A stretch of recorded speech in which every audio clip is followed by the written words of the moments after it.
Hello, everyone, and welcome to the Inspiring Lives panel. My name is Kristyn Dorfman, and I'm a librarian at Friends Academy in New York, and I'll be your moderator today. This session highlights memoirs and biographies that honor resilience, creativity, and the courage of lived experience. Unfortunately, one of our panelists, Michael Cunningham, who wrote Unsayable through Random House, is unable to join us today. His memoir, Unsayable, in many ways defies genre. He asks readers to question what language and memory are and how they define us, and also how we can describe what has happened to us. Interspersed throughout with famous quotes and stories, Cunningham explores his life, his journey as a reader and a writer, and ultimately the ability of language or the inability of language to express who we truly are. I know that it'll be a great read for all of our viewers, and it's such a shame that he couldn't be here today, but I am so very pleased to welcome Marcia Chatelain with her book, How Bright the Path Grows, through Pantheon, Emilee Hackney with her book, All That's Unseen from Penguin Press, and Joy McCullough with her book, Suffer a Witch from Dutton Books. So thank you so much for joining us, everyone. Hi, thanks for having us. Yeah. So my first question is for everyone. And that is if you could give a quick elevator pitch of your book, and we'll start with Marcia. Hi, everyone. Thank you for joining us today. My book, How Bright the Path Grows, The Untold Story of the Women Who Made the March on Washington, is a narrative history of the historic 1963 March on Washington, told from the perspective of the women who helped plan, who appeared at, and who helped entertain the masses at the event. Thank you so much. Emilee? Hi, everybody. Thank you so much for joining. I'm really thrilled to be here.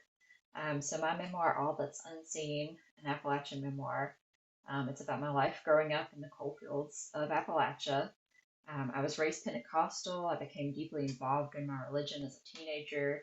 I thought that God wanted me to marry my high school boyfriend, who was an aspiring pastor. And that relationship went bad very quickly, and I rebelled in many ways, which included me deciding to further my education. I applied to Harvard on a whim, very unexpectedly got in, and then I had to grapple with not only the culture shock of going to an Ivy League school from Appalachia, but also what it meant to be Appalachian once I was on the outside looking in.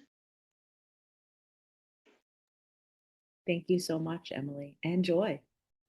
Yes, hi. So my memoir, Suffer a Witch, is in part a memoir of my abuse as a teenager by a youth pastor, and the fallout when I tried to get justice and the church protected him. But it is interspersed with my letters to women throughout history who have been accused of witchcraft. Thank you so much. And Joy, we're going to start with you. So, Suffer a Witch is written in verse, but as you said, includes letters in prose to these women who are accused of witchcraft. Their plight connects often with the abuse you suffered or relates to moments in your life. There is a portion of the book where you write a poem to someone about what transpired, and you realize instinctually that this was the only way you could write about your abuse. How does poetry allow you to tell your story? And then on the flip side, what inspired you to include also the letters? Sure. So I've written a number of novels in verse, and I find that the form works really well when I'm dealing with difficult topics, with trauma in particular. And part of that is because of the breathing room that verse gives a reader. There's the economy of language and the white space that are on the page, which are both inherent to poetry. Um, Mean that I can express these really big emotions. I can express really difficult trauma with just a few words without having to go into all the details that I might use in prose. This allows the reader to process what they're safely able to process. And it also prevents the particular details of my story from making it seem less connected to the reader's experience, right? Um, as for the letters, when I started this process, I was not intending to write a memoir. I've been interested in Salem since I was a child, and then as I got older, I learned more about witchcraft trials around the world, and particularly Europe. And so I was doing research thinking about potentially writing a novel set on that backdrop. Um, but in my research, I kept noticing the echoes in these stories with my own experiences. Women being accused of witchcraft because of their defiance of cultural expectations, being called liars, being called crazy, being accused of harming men's livelihoods. And so that's when I started to thread the stories together with my own personal story. And I think a common theme in my books is a search for connection, the search for community, and a desire for people who feel isolated in their own trauma to know that they're not alone. And so I think that's why I decided to write the letters to the women rather than simply writing about them. I wanted to connect with them, and I wanted readers to potentially see the connections that might exist between their stories and these historical stories. Thanks so much. Yeah. Emilee, so your memoir, All That's Unseen, is told in four distinct parts. Toward the end of the book, I found myself thinking, this doesn't even feel like the same book or the same person. And you write that when you first started writing about your past, you began to question your own reality because to yourself, it felt like you were writing about a different person. How does writing about different moments in your life change the way you see your present or alter how you write about yourself? So I think writing is a means of discovery. I would sit down and write these different scenes from my past, and inevitably I'd realize that there was more to be uncovered, more to be thought about. And I'm a very slow writer because of that, because I would just sit with these thoughts and sit with them and sit with them. And I guess they would kind of influence the way that I think about myself in the present by just going over the past and thinking about them more deeply. Like, why did this happen? Why did I make this choice? What can I say about these patterns of behavior in my life? I remember specifically writing about a series of boyfriends I went through after a traumatic event that I talk about in my book. And as I was writing about it, it occurred to me like maybe these boyfriends there's a pattern to it. Maybe I was using them as a crutch. It was like an oh my gosh moment. That's something I didn't realize about myself before. So yeah, writing to discover myself. I think that's been a big thing with my book. Yeah. It's like therapy. Like Yeah. um, so my next question is for Marcia. How Bright the Path Grows is a little bit different from the other books on our panel in that it is not a memoir of your own, but it is a collected biography. And it surrounds the women who are a part in some way of the March on Washington. You shine a light on who they really are, their importance. So thinking about the concept of who is a truly reliable source, what do you think you gain and or lose writing about women from lives outside, from an outside perspective? I think this is a fascinating challenge for me as a historian and someone who always wants to write in a way that's accessible, that, tells stories from different dimensions. If you really think about it, the March on Washington is probably the most recognizable event and concept for people around the world who may or may not even have, the deepest understanding of African American history or civil rights. But the I Have a Dream speech and Martin Luther King resonates across the board. So if we take that moment and we say, well, how are women experiencing that moment and what's their proximity to this moment in history? It unlocks incredible lenses that I think, me as a not just a historian, but a person in the world, as someone who is curious about how people navigate ambiguity, how they navigate conflict, how they understand themselves, and how the world understands them. It gives me an opportunity to say, this is not my story, but boy, is this the story of a lot of us. Because the tremendous courage of women who are featured in the book, like Gloria Richardson, who is the head of the Cambridge, Maryland Nonviolent Action Committee, or Diane Nash, who as a teenager led the desegregation of Nashville, most of us can't relate to them because most of us have not had to or had been called to that kind of courage. But what we all have are families that have expectations of us, communities that might see us in one way when we see ourselves in another. A number of the women in my book are really challenged by parenthood and what it means for their ambitions and what it means for their possibilities. There are many women who are challenged by sexism as it intersected with racism. And so I think that what is amazing about having this opportunity to write this kind of book is this book is filled with heroes and it's filled with humans and they're the same people. And I hope that that's what people can get from looking at biography. Thank you so much. And I think it fulfills this need of like connection that you were sharing that it's come up.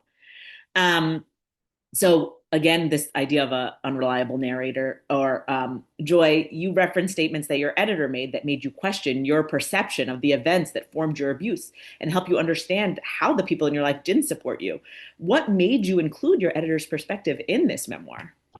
Yeah, so my editor is Andrew Carr at Dutton, and he's astonishingly brilliant. And we've done four prior novels together.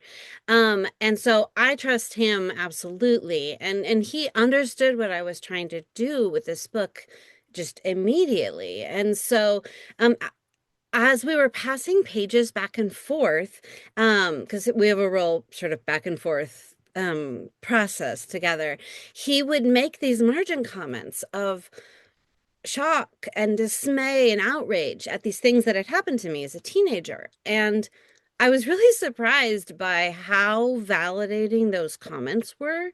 But he was someone just completely outside the situation, right? He didn't grow up in the church. He didn't have these dynamics normalized for him. He doesn't know my family.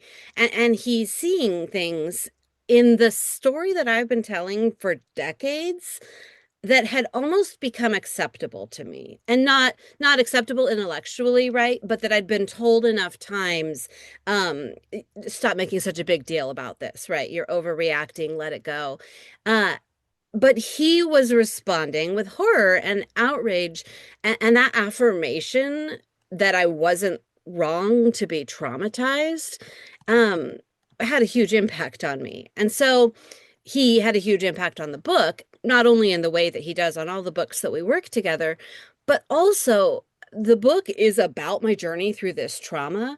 And through his editorial process, he had a hand in helping me through that healing of that trauma.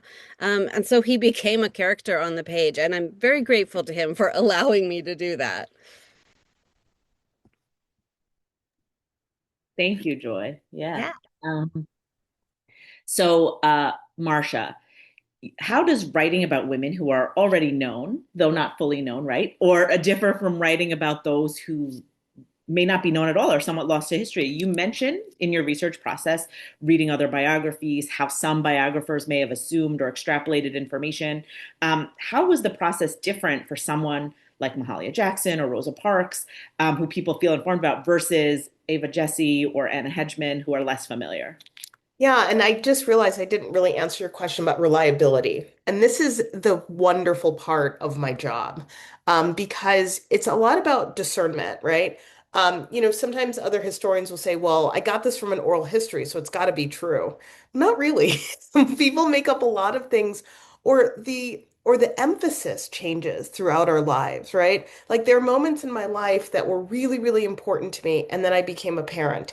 And then the details of it and the granularity just, it's kind of faded because I was in a new phase. And so when you look at women in the civil rights movement, particularly, there's a lot of framing of their importance and there's a lot of retelling of their importance. And so there's certain figures in the book who are really well known, like Josephine Baker or Mahalia Jackson or Rosa Parks, where I had to make a decision about if this is a person who we have such a clear understanding of, what is the angle? What is the entry point to help kind of open up other aspects of their lives as it relates to the civil rights movement? So instead of talking about the Montgomery bus boycott, which is a significant moment in civil rights history, I want to reflect on the fact that after the boycott, Rosa Parks had a hard time finding a job. And what are the financial and economic repercussions for taking that kind of stance? And so we spend a lot of time in Rosa Parks's bank account, right? How much money was she able to have to live and support her family? For someone who is less familiar to audiences, that's, I think, the most exciting part. So Eva Jesse was the first Black woman to be a musical director in Hollywood. And this is a movie that comes out in 1929. And she experiences a lot of racism and discrimination and kind of turns her back on Hollywood and then becomes the music director for Porgy and Bess for the first 25 years of this production. I mean, she is kind of everywhere that Black Broadway, Black Hollywood is, and she's kind of been lost to history. And so for people like that, I want to make sure that the audience really knows that we are still living with her legacy in so many places and we can't see it. And for people who are larger than life, like Josephine Baker, the point that I wanted to make is that, by the 1960s, she's raising 12 children in a castle in France. And I don't know how many people are familiar with this, but it's a wild story. But nonetheless, how are we going to rethink this? Because if we're rethinking the event, then we have to actually rethink the place that these women played in history. Thank you so much. And I wanted, before I go on, I want to think about, because Michael is not here with us, but thinking about a lot of this unreliable narrator comes up a lot in his book, which is a sort of a framing point that I made as well. And that how he uses this idea of memory. And when you were talking about how an oral history can be made up, and he talks a lot about that in his book, that he would write things from a perspective and it might be different when he's older, or he turns it into fiction and it becomes part of his books. And so how we can analyze or look at different things at different points in our life, which Emilee, you brought up as well. And so there's all these connections there. So my next question is for Emilee, and it's about perception, and that it's a major part of your story. You wrote about the ways you perceived others, especially when you were more religious, but also how the world perceives you or perceived you and where you come from, the stereotypes associated with accent, clothing, Appalachia itself, then back home that the assumptions were made on the other direction because of your Harvard education. And this like ever-changing personal lens changed the way, so I guess how did this ever-changing personal lens change the way you wrote about your past and the people and places in your life? Yeah, so this book from start to finish took about 7 years, which initially was frustrating to me because I felt like it was just taking so long. But I'm really grateful that it ended up taking me as long as it did, because when I first started writing, the book started out kind of as a series of essays, and they were angry essays. They were kind of mad. I was mad about a lot of events that had happened in my life because I was still very close to them. I was only a few years out from them. So I was mad at certain people and certain things that had happened. And as time went on and I expanded on these essays and I stretched it out into a book in the years past, I felt myself becoming less angry and less emotionally impacted by everything that I was writing about. And with that distance came, I guess, empathy for myself and for other people and just for some of the things that had happened to me. And that was helpful in my writing because without that, extreme emotional charge, I feel like my writing expanded to this place of a more neutral space, and that ultimately benefited, I think. So that was good. I wrote and edited a good chunk of this book from a place that was neither Cambridge or Appalachia, which is where the book is set, because I felt like I needed that distance. My perception of each place was colored by the place as I was in it. So just having distance, both in time and geography, I think was how the book came about and needed to be. Thank you. So this is a two-person question, and it's for Joy and Marcia. So you both give readers this insight and perspective of women in history. Joy, you write about the maligned women accused of witchcraft, and there was a part that I read about a letter to Joan of Arc, where you first read about her in a play by George Bernard Shaw, in which the abusers were depicted as victims. And that got me thinking. And then, Marcia, you give detailed account about women in the March on Washington, and you mentioned so many dominant perspectives. And one is Martin Luther King Jr. barely acknowledging Rosa Parks in her role in the Montgomery bus boycotts in his biography from that era. So how does who is writing shape our cultural memory? And then during your research and writing, how do you separate that perspective to help the reader understand? Okay, Marcia, you are the real historian, so please, please take this. I was curious to hear what you said because I think it's so amazing to see, how we as people can really feel so connected to figures in the past and the parts of their biographies that strike us. But, I think the reason I wrote this book is because I was so I was so confused about the conversation even about the exclusion of women, because it was reported so differently. And some, Josephine Baker gives a speech, and others she doesn't. Sometimes it's Daisy Bates, sometimes it's someone else. I just kind of wanted to get to the bottom of it, right? Like what actually did happen and why. And I think that part of what I realized is that there's so many factors that go into how we are told to remember versus what we actually remember. And this can happen in families. This can happen in relation to trauma, right? The things we talk about or don't talk about. But what I found really interesting about the civil rights movement is that when we think about the condensed period of time in which all of these events happen, what really kind of creates a dominant narrative of the movement is King's assassination. There's only 5 years between the March on Washington and when MLK is assassinated. That isn't a lot of time. And so it isn't just the sexism, and that's part of it. And it isn't just about the deep desire to create great man history. It's also the fact that when you have someone martyred before their 40th birthday, as part of this movement, it will overdefine how people remember the past. It will also make people really, really desirous to not talk about conflict, to not talk about resentments, to not talk about tension. And so I think that in many ways, the exclusion of these women wasn't just about people not wanting to recognize their work. It's also because it's a story about grief in many ways. Grief for a movement, grief for an individual, and how that grief then animates, what we're taught and what we're not taught. And I try to be really sensitive about it because I'm also really critical, right? Like we do this at our own peril, but I understand the human emotions that can sometimes motivate why we get the history wrong. And I also understand why, especially in this current moment, it's so important to get the history right. Yeah, I'll just add to that I'm not a historian. I'm a novelist. I write historical novels, but I'm a novelist. And so I can say I'm not writing a textbook. I'm not even claiming to be writing history.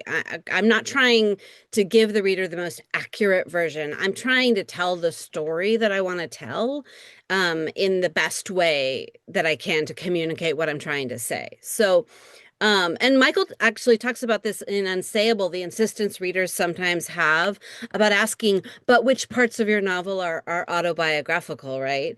And then he goes on to say that sometimes the story we invent can be more true than the truth. He actually quotes an author named Tim O'Brien as saying, that's what fiction is for. It's for getting at the truth when the truth isn't sufficient for the truth. Um, which I really loved, because I think sometimes in the crafting of the story, um, we can shape it into the story we're trying to tell that might not be completely consistent with the documented facts available. Thank you so much, both of you. I think both of those perspectives and the way you write and where your writing comes from really shapes all our perspectives of how we connect with the stories. Um, this question is for Emilee and Joy. So you are both surrounded by enablers in a setting where these horrible things were normalized. They were considered just part of life. In some ways, you were not in just a battle with your abuser, but your community, your family, your support systems. How do you use writing? And we were touched on this a little bit as catharsis. And then the second part is to support women, people in similar positions. You want to go ahead, Emilee? Sure, I'll go. Yeah, so I think I touched on this a little bit too, but where it took me so long to write this book, where I just had to sit with a lot of things that had happened to me, um, and write about them and write about them again and think about them. That in itself was a means of catharsis, I think, just being able to sit and process them. And as far as supporting women in similar positions, when I was writing this book, I read like I read so many memoirs. I read so many accounts of women who were leaving, high control religions or leaving bad relationships, or in some way or another, they just felt like an other. They felt like an outsider in whatever place they'd ended up. And that helped me think about my story, and develop my own thoughts about what had happened to me, what I wanted to write about, how I wanted to frame my story. Um, it helped think about my story more clearly.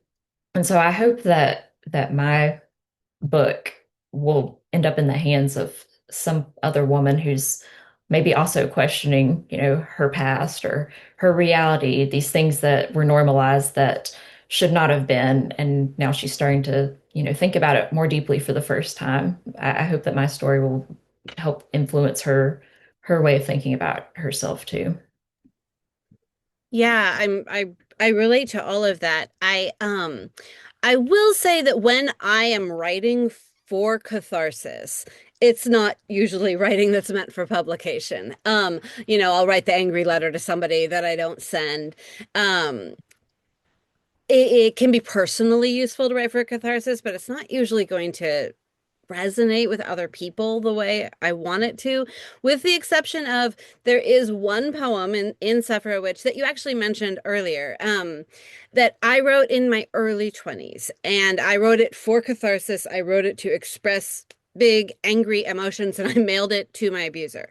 And it's a bad poem. And it took a lot of restraint not to edit it to include it in the memoir, but I wanted it to be there as I had written it then. And I frame it for what it is when I'm doing that. But I'm more intentional when I'm writing for publication.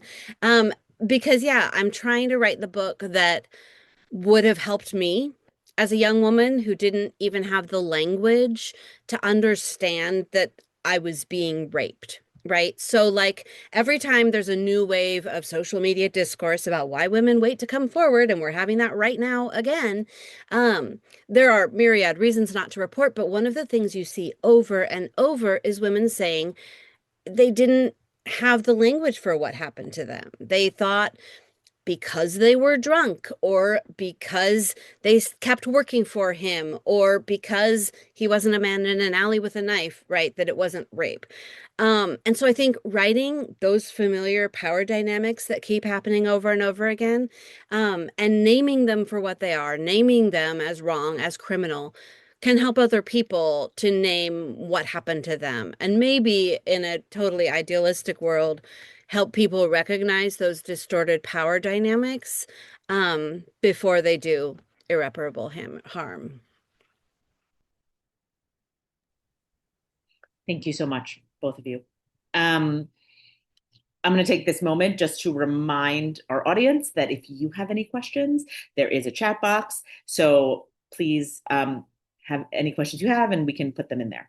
I'm going to jump around a little bit. So, Marcia, I'm going to go to this question.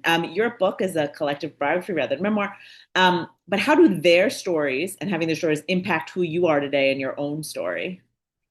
Oh, wow. I think that when I write history, I try to be as immersive as possible. So, through the writing of this, I downloaded jazz hits of 1963, the top, music of 1963. The book features several musicians. So, Josephine Baker, Mahalia Jackson, Marian Anderson. I'm listening to all of their music as I write.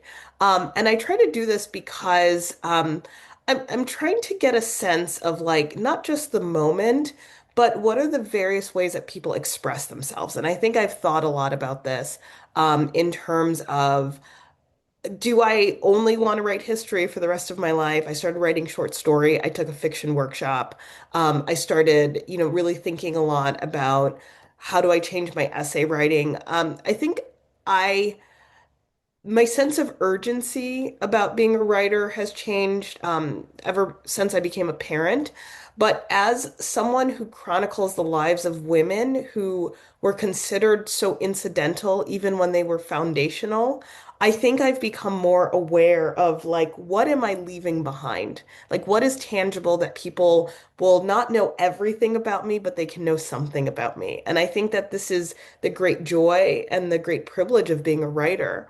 People have an opportunity to get to know something about you long after you're gone. I think about this in terms of the digital world. I have very few pictures of my grandparents, but my child will have videos of me, right? He can turn on a movie and I'm a talking head about history. That means a lot to me. And I think that when you are talking to families, one of the people featured in my book is Prince Melson Lee, and she's a woman whose husband was killed because he registered to vote in Liberty, Mississippi in 1961. And I'm talking to her daughter about her father who was assassinated and her mother who continued to live in Mississippi late in life and her granddaughter. I think about how important it is for us to tell stories, both pleasant and unpleasant, to the people around us. We are locked in a culture of silence, so many of us. And I I think I knew that, but I did not understand how harmful it is, not just to kind of yourself and your family and your community, but it's harmful to all of us when we don't get the opportunity to tell our stories for good and for bad. And so I think that, I want everyone to write down everything I ever say, and I want to make sure I'm honest about everything I talk about because I start to really understand the impact when I'm writing. Thank you so much. We do have a question from the chat.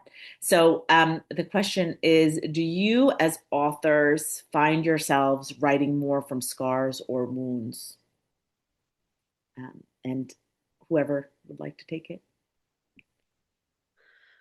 I think Emilee mentioned having felt too close and needing some distance to be able to write, and I think that's um, true for me too. I mean, I'm writing about something that happened 30 years ago, so I certainly have the distance. I think when you're in the wound, you can absolutely write, but it's like, well, for me anyway, it's like that one poem I say that's bad. It served its purpose, but there's just not the distance to craft it, and to get outside of only my experience to be able to connect to other experiences. So I think for me, although also I was going to say that the scar is a better place to write from than the wound. Um, but also for people who read the memoir, there are some things I uncover during the process of writing the memoir that were new information about my case that suddenly I was in it. I was in the wound. And so I think sometimes that's going to happen and you have to learn to work with it. But I think I would prefer to write with some distance for sure. I really like that, Joy. I was going to say, I think that the meat of my writing came from the wound, but then the best or the refinement and the connecting to others comes from the scars, and that's why the distance is necessary. So I really like that.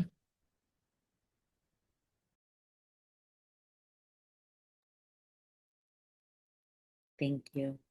Um, so this question, back to my own, is for Emilee.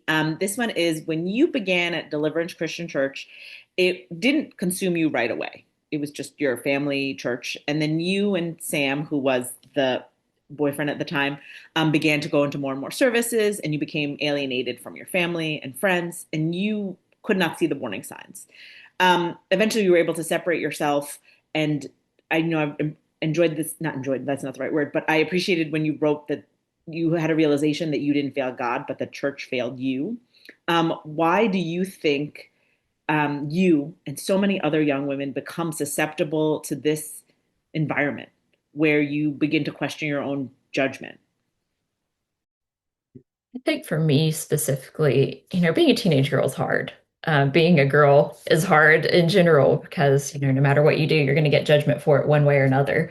So I think the appeal to me specifically, and probably other young women that fall into this too, is that this very high control religion that I found myself in it was prescriptive. It was like, this is how you live a good life. Here's what you do. If you do A, B, and C, then D will happen and it will be good and it will be fine. And if something's going wrong in your life, then just turn back to the Bible. There's a answer for every question you have, every problem you have, there's a solution.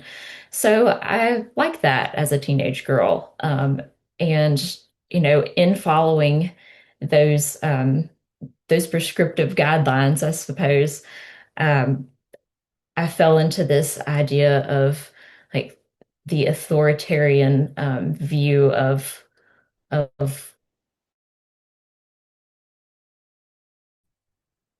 was a image that I would see very often displayed in my church, and it was of an umbrella, and it would say, God, he's like the umbrella, and then there's a smaller umbrella, and then there's man, and then there's a smaller umbrella under the bigger umbrella, it's woman. And so it's like there's a very structured tier to who you listen to and how you live your life, who you obey, who should have they don't use the word control over you, but who should have the final say, who should be able to tell you how to live your life. And so I found myself deferring to male authority because I thought that's what you do. That's the way that you're supposed to live a good life. If I do this, men will tell me this is what I this is how it's going to be, and you're going to be fine. It was encouraging a trust in men and male authority to where my own voice got diminished. And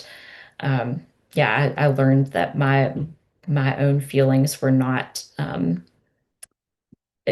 follow my own feelings, to follow the male authority that was there. Yeah. Thank you. Joy, this is a bit of a shift, but I was thinking as Emilee was talking how, you similar background a little bit, but, for Emilee, I don't know, I'm just processing this now, but that her family wasn't a part of it, right? It was you were separated from your family in that way, but Joy, your family was the pushed you towards it almost. And so I don't really have a formulated language for where my brain is going right now, but it's just something that to think about when relating these two memoirs. Yeah, for sure. My father was the senior pastor at this church where I was abused. And so it's interesting. I grew up Presbyterian, which is, if you ask Christians, like, Presbyterians and Pentecostals are extremely different. Um, and also, even though like there were women pastors in the church I grew up in, um, so many of the patriarchal roots are still there. So, like, yes, women were allowed to be pastors in the church I grew up in, but also when I tried to tell people that I'd been assaulted by the youth pastor, that man is protected. And so it's so interesting to me to see how, even though it might seem like a progressive church, and that's, I've had a hard time as an adult trying to find where I fit in faith, because I have this experience that even a progressive church is going to default to these patriarchal roots, at least in my experience. Thank you. Yeah. So I'm going to do a shift again. So this is for Marcia, and this might not be a big thing, but it was something that I noted. Throughout the book, you use first names and nicknames for people. And I found that when I normally read nonfiction, especially, it's last names, right? Like you're always like, it just gives it more gravitas almost sometimes, or I think that's the goal. But you made sure that everybody had their first name or like a nickname whenever you referred to them. Was that on purpose? Was it a way to see the people differently? I'm just Yeah, I mean, I think it's a way of saying, like, this is a story that is ultimately about the experiences that people have, and When Rosa Parks is trying to figure out how she's going to pay for medicine, she doesn't consider herself civil rights heroine. Rosa Parks, she's either Mrs. Parks or like she's Rosa who's trying to figure out how to pay these bills. And I think that it's an interesting practice because on one hand, the practice of calling African Americans by their first name was a demeaning one in regards to white employers or, children in household where people worked would call, people by their first name. So it's something that it's definitely about a sign of respect. But part of what I wanted to create was the inner circle, the like worlds that these women operated in, right? And so when they're talking to their friends, I just recently talked to some family members of Gloria Richardson, who's in the book, who, again, like I said, was the leader of the Cambridge, Maryland movement. And there's a very famous picture of her. She's really tall and she looks like a fashion model in some of these magazines. And she's pushing the bayonet of the National Guard like out of her face. This really kind of incredibly cool demeanor in the face of all this crisis. But I her family shared some of her personal notes about the march with me, and it's on loose leaf paper, and she's writing the list of who's going to be there, and she just writes Martin because that's what Martin Luther King was to her, right? And she's saying Wilkins for Roy Wilkins, and it's funny. John Lewis always gets the full John Lewis because there's so many guys named John, but that's because here's the thing, in the moment, they knew they were doing something, but they couldn't imagine what it was. And I always say this to my undergraduate students. I'm saying, you are part of something that people will ask you about over and over again. And you may not realize what it is, but it has all this weight. But in your day-to-day life, you're someone who is spending time with your friends, you're talking about politics with your parents, you're taking this class and wondering how you're going to pass. And I think that if we make historical figures accessible in that way, then we're drawn to people instead of hero worship. I mean, I think the kind of running thread through this conversation, strangely enough, although our projects seem very different, is the real danger of hero worship, the danger of putting people on a pedestal and how abusive and diminishing that can be. And so, if we can say that these people that we really respect and admire, they really struggled with all of the kind of human complexity, then we not only embrace history, but we might actually start to learn from it if we have that perspective. Thank you. And I'm going to jump from a part you said when you were talking about teaching. And so I noted that all of you have been our professors, teach writing. Does teaching others change the way you approach your own writing? And we can start with Emilee. So I actually have not taught writing in a formal setting, but I am very flattered that I'm perceived to be somebody that could, and I would love to do that one day. But having been in a lot of writing workshops, I think that we kind of, if you're in that kind of environment where there are a bunch of people around a table reading your writing, offering their input, you kind of end up becoming a teacher along with all your classmates. And my experience in those workshops is that having a lot of voices to question your writing, challenge it, to validate it, it just helps you think about yourself and your writing in ways that you could never imagine without having those voices. So in my experience, even though I haven't taught formally, I feel like I've helped teach and I've been taught by other peer writers in just really invaluable ways.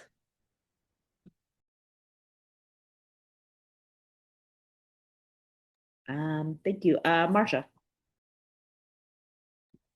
So I'm a college professor, so most of the time I'm working on my teaching. And I find that teaching has been so helpful for my writing because every time I sit down to write a chapter, I think, what do I want my students to understand by the end of this process, right? Like if we're going to come into this together, what are the three things that I will put on my slides? And I write them down and I start writing from that perspective. Teaching is one of the most meaningful parts of my life.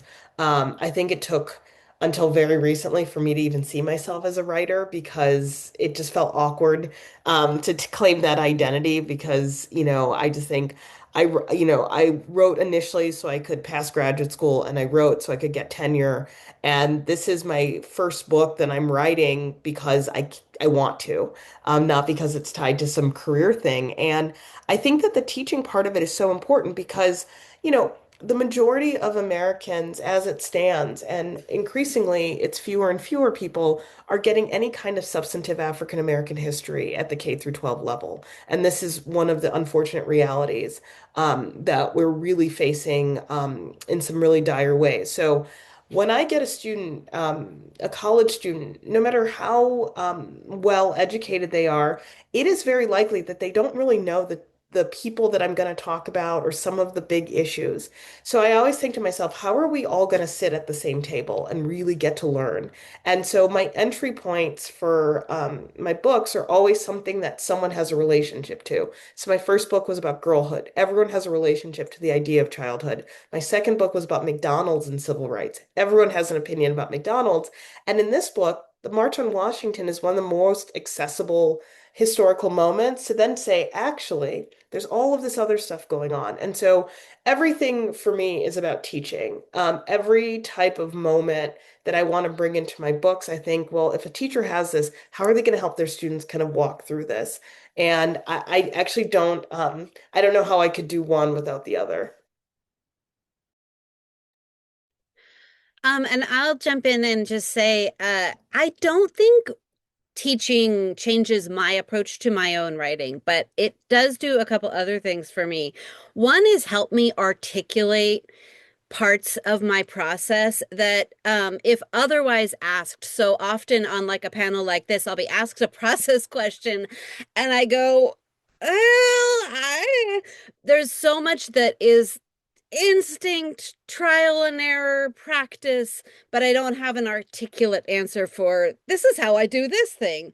And nor is there an answer for most writing things that will work for everyone, right? It just is so subjective. Different things work for different people. But when teaching, I'm forced sometimes to articulate, at the very least, well, this is how I do this thing. And that has been useful for me. And the other thing teaching has done for me is um, students are so enthusiastic. They're so excited, and the world is still before them, right? And I taught playwriting at a time when I was pretty close to done with beating my head against that particular wall. Um, and then I was teaching these students at the height of lockdown over Zoom, no less. And they were so enthusiastic and they were so excited about the form and about the way their stories were going to change the world. And there was part of me that wanted to say, you're not going to be able to make a living. But mostly it was energizing. And it got me back into excitement about writing plays because of their excitement. So I do love students so much for that energy that they can give me. Thank you so much, everyone, for everything, for all your insights. We are just at time. So, thank you for sharing your time with us today, for sharing your thoughts and ideas. I know someone was asking about the titles of the books. So, one last time, we have How Bright the Path Grows by Marcia Chatelain, All That's Unseen by Emilee Hackney, and Suffer a Witch by Joy McCullough, right there for you. So thank you all. And next up is the afternoon keynote with Cassandra Clare. So thank you, everyone. Goodbye. Thank you so much.